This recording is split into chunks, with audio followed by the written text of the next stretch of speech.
Ah bah la musique. Mais moi la musique je la connais pas hein. Bah, I tried everything and now you finally find something that can handle it, yeah.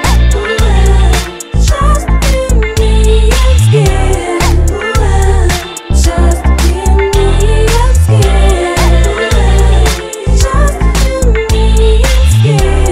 Ooh, just give me a skin. Salut les gars, salut les amis, j'espère que vous allez bien. Bienvenue dans ce nouvel épisode de Just Amy and Skin.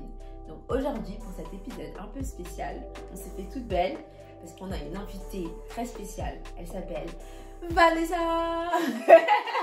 Donc Vanessa, bienvenue dans Just Amy and Skin. Je suis très heureuse de te recevoir. Nous sommes très heureux de te recevoir aujourd'hui. Et on va encore parler de peau. Évidemment, c'est le thème de cette chaîne. Donc Vanessa, tu connais mon parcours avec la peau. Elle connaît bien même. Parce que bon, comme je vous ai expliqué dans les autres vidéos, moi j'ai pas mal lutté avec ma peau. Et Vanessa a été une oreille attentive. Elle m'a aidée, elle m'a beaucoup épaulée sur mon cheminement. Notamment sur comment un peu connaître ma peau, quels produits utiliser, des petits conseils, des petits encouragements. Donc c'était super important qu'elle soit là aujourd'hui parce que c'est bien d'avoir... ça c'est mon dictionnaire, vous voyez. Moi, je vous avais dit que j'aime pas trop faire les recherches, mais Vanessa elle aime bien faire les recherches. Donc aujourd'hui elle va un peu nous partager son expérience, des petits conseils, des petits trucs à faire ou ne pas faire. Et donc voilà. Donc Vanessa, je te laisse un peu te présenter. Oui. Donc bonjour à tous, bonjour à toutes. Je m'appelle Vanessa, donc, comme a présenté Amy. Donc Amy c'est une de mes cousines et c'est vrai qu'elle et moi on a cette passion pour les produits de beauté, pour les soins de la peau et c'est vrai que c'est un sujet qui nous a valu avoir pas mal de conversations. Donc il m'a semblé tout naturel pour moi d'être là aujourd'hui. Bah oui, totalement. Pour pouvoir parler à la fois de mon expérience et pouvoir donner quelques humbles conseils. Exactement. Donc comme on a dit, hein, on n'est pas des experts, mais on est vraiment là pour partager, vraiment pour s'encourager. Et puis s'il y a des trucs à prendre, bah, on vous les donne. Et si vous avez des trucs à nous donner, pareil, on prend, on est là pour recevoir. Donc ma première question pour Vanessa, c'était déjà par rapport à moi. Quand tu m'as conseillé les choses sur la peau, je voulais savoir comment tu savais ce qui allait me correspondre. Comment t'as su, genre, parce que t'as regardé ma peau, et même des fois je lui envoyais des photos, hein. Genre elle était pas avec moi face à face. Je lui envoyais des photos, je lui dis oh regarde ma peau et tout. Des fois Vanessa je la voyais même pas, mais je lui envoyais une photo, je lui dis ah c'est chaud s'il te plaît, est-ce que tu saurais pas qu'est-ce que je peux mettre. Et du coup, comment à travers une photo, tu peux me conseiller des choses qui fonctionnaient au final. Comment t'as fait? Alors c'est une bonne question.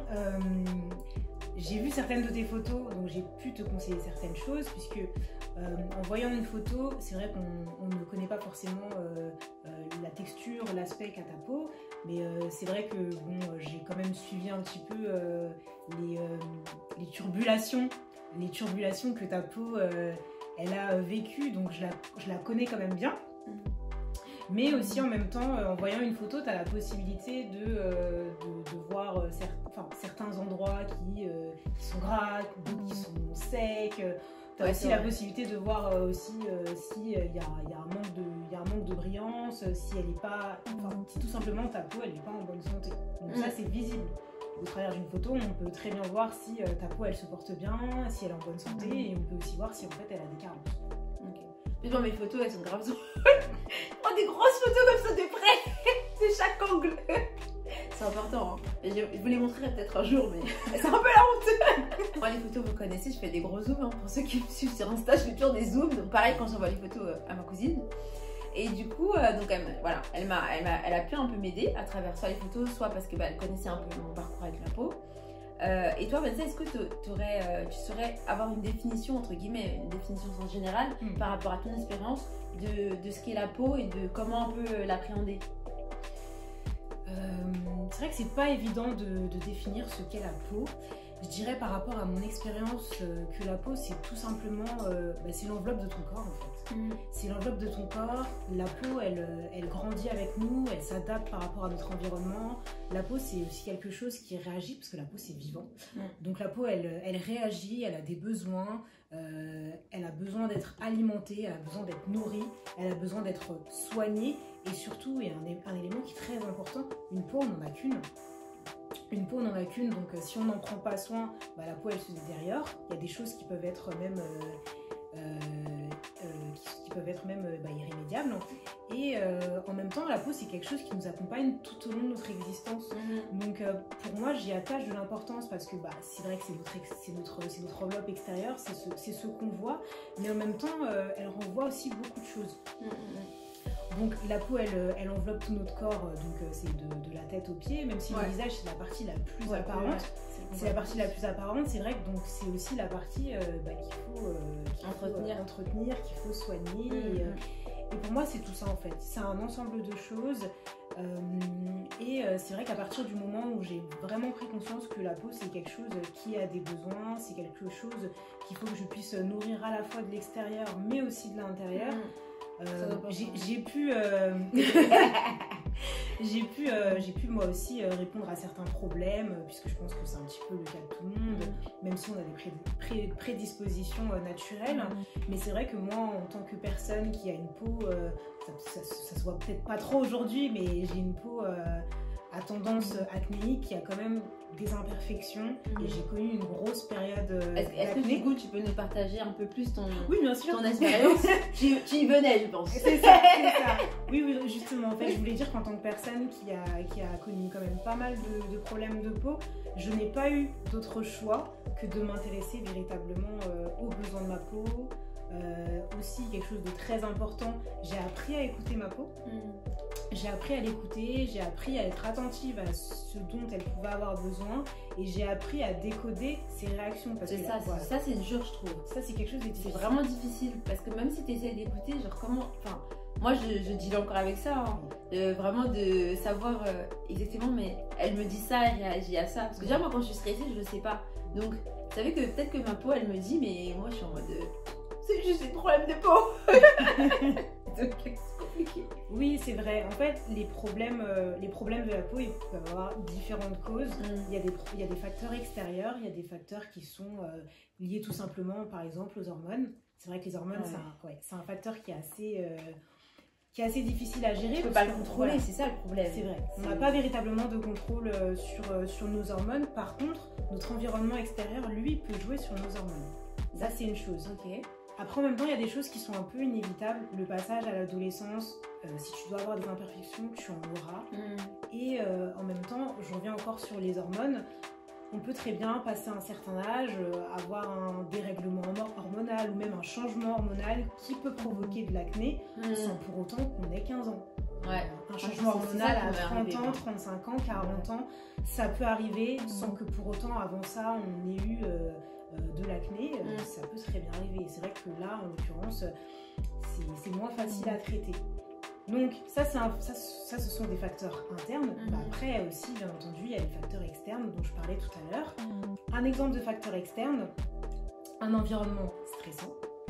Ça peut être un facteur parce que le stress, ça joue énormément. Aussi, il y a le manque de sommeil. Donc avoir les gens de la nuit là. Voilà.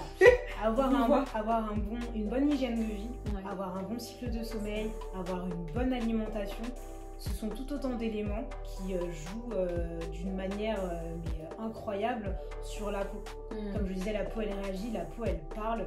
Quand on a une mauvaise hygiène de vie la peau elle réagit, elle peut faire des boutons, elle peut faire des plaques. Ce sont des signes qui montrent que il y a un problème, c'est le haut là de la peau, c'est des signes qui doivent nous interpeller et on doit être capable de comprendre qu'il y a des choses à changer, qu'il y a des comportements à revoir et qu'il y a des habitudes à laisser. Donc pour ma part, je ne suis plus trop une couche tard, mais c'est vrai que j'ai eu mes périodes, mais d'une manière générale, j'ai vraiment pu observer les dégâts que le manque de sommeil ils ont causé sur ma peau. Chez certaines personnes, ça peut tout de suite être « Oh, j'ai des cernes, oh, j'ai des valises Voilà. Ça peut être, j'ai des traces un peu plus foncées, j'ai des rougeurs.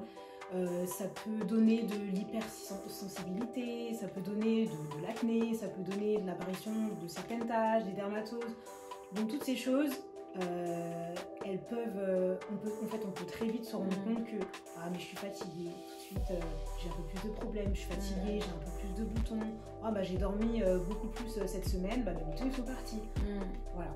C'est important à savoir ça. C'est vrai que le sommeil ça joue. Ça joue énormément. Ça joue, ça c'est sûr.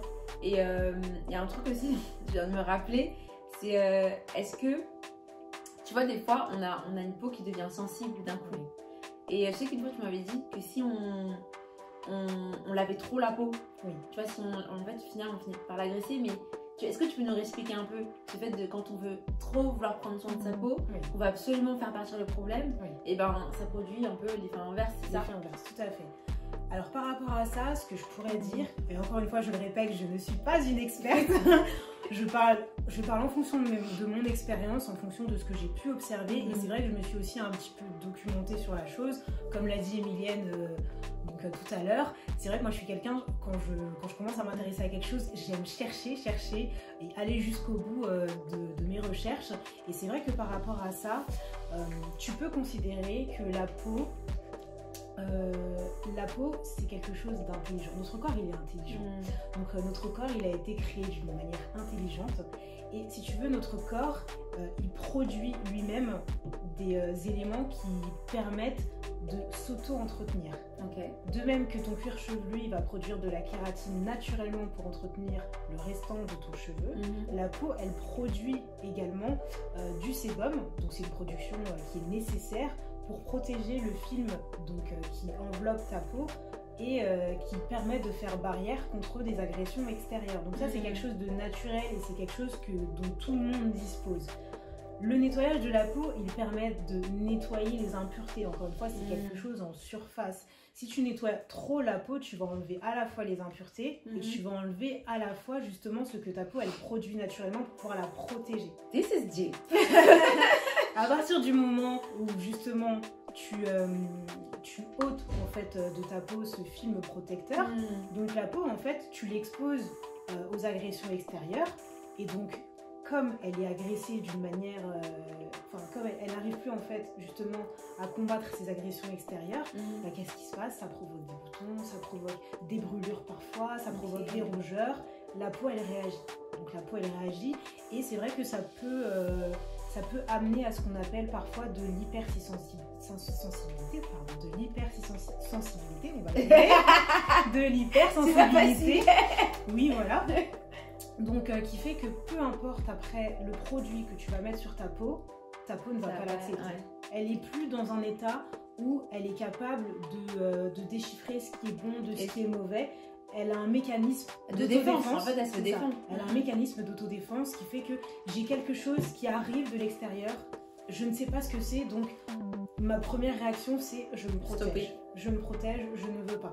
Et dans ce genre de circonstances, je me suis retrouvée dans ce genre de cas.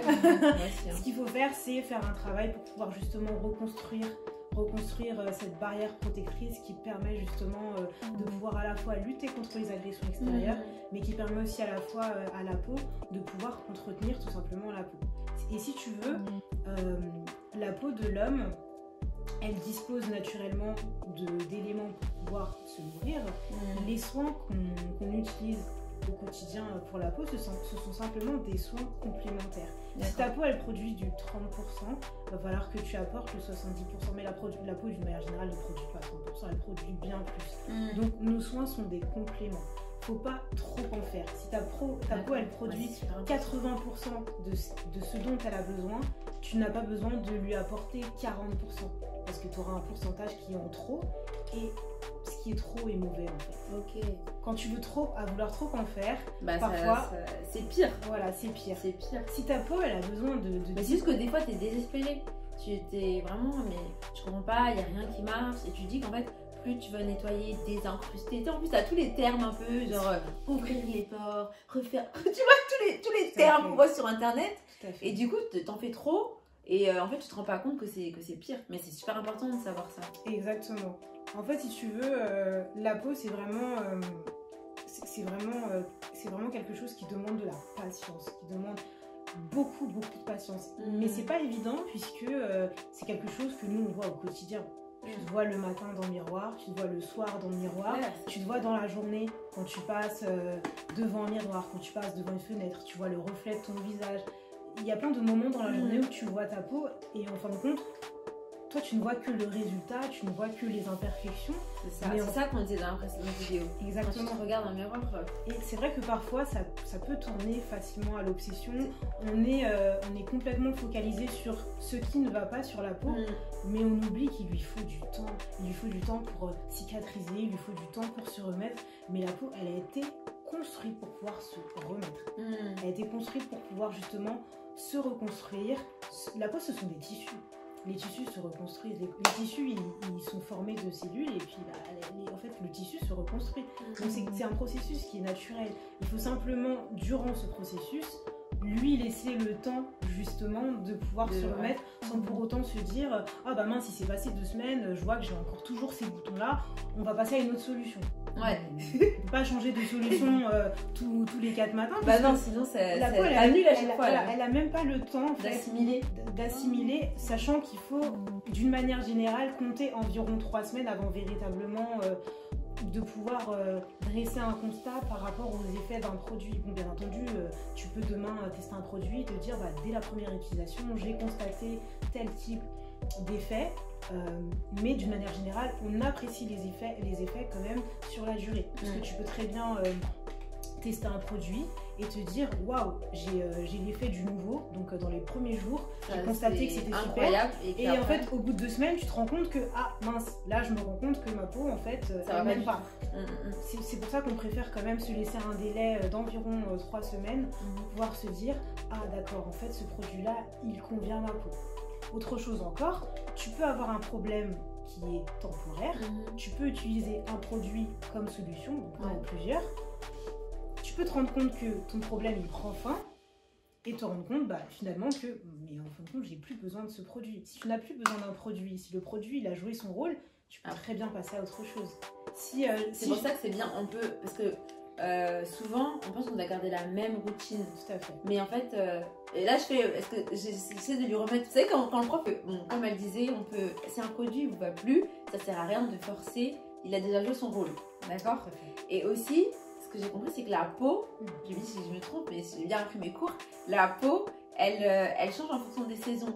Donc les produits que tu vas utiliser une saison ne seront pas forcément les bons pour la prochaine saison. Donc ce que tu vas utiliser par exemple en hiver, c'est pas la même chose que tu vas utiliser en été, parce que ça va pas réagir pareil et agir pareil sur ta peau. Ça peut être le cas. Ça peut être le cas. J'y reviens. Ça peut être le cas parce que, encore une fois, il faut s'écouter. Moi, aujourd'hui, je suis arrivée à un stade où j'utilise d'une manière générale les mêmes produits, que ce soit le printemps, l'été ou l'hiver. Je suis dans le même... on va considérer que je vis dans le même environnement durant toute l'année, sans parler de voyage, parce que les voyages, pour moi, ce sont des exceptions.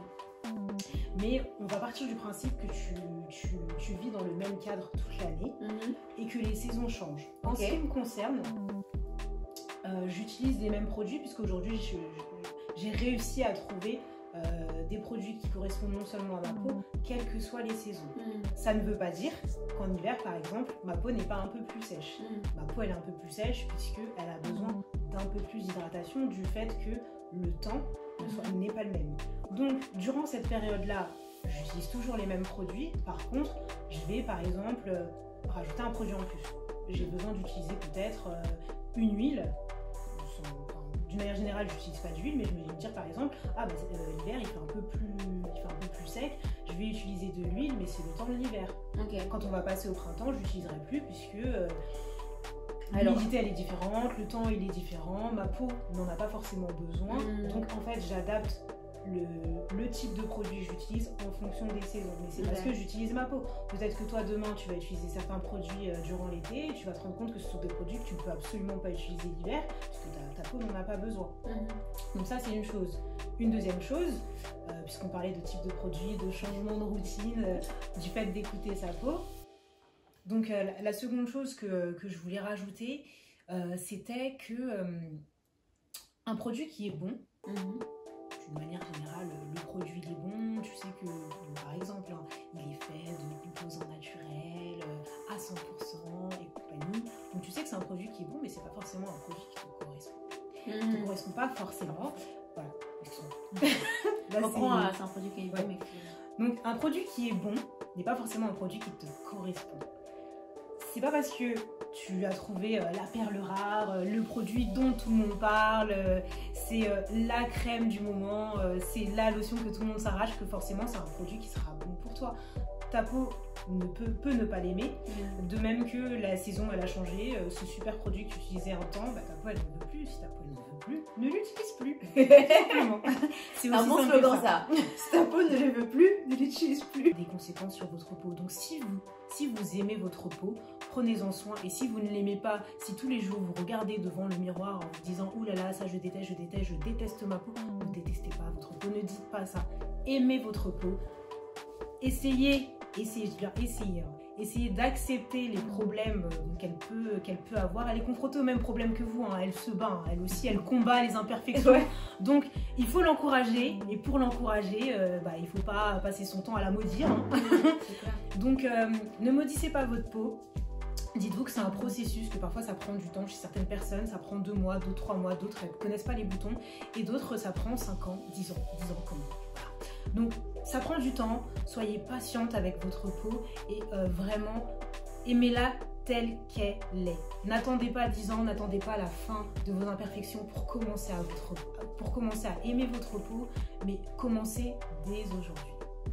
Waouh. Des super conseils. Bah, merci beaucoup Vanessa. C'était génial. Vraiment, moi j'ai trop appris. Et je pense que vous aussi.